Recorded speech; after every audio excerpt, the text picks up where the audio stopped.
Umur baru 15 tahun, sial. Perangai macam anjing. Nak pergi balai ke kau nak bagi aku cakap dengan mak bapak kau? Abang, sorry bang.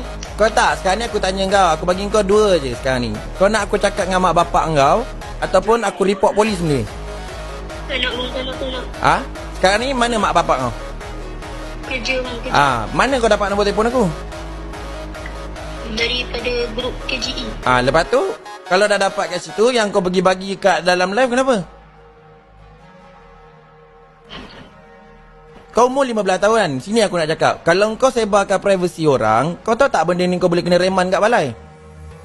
Tahu. Yang kau buat kenapa? Kawan saya suruh bang. Kawan kau suruh. Sekarang ni kau nak salahkan kawan ke kau nak salahkan diri kau sendiri? Sendiri. Kalau mak bapak kau tak boleh sekolahkan kau, biar aku sekolahkan kau.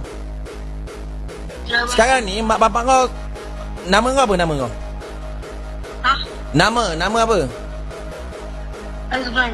Azman. Okey Azman, sini kau dengar ni.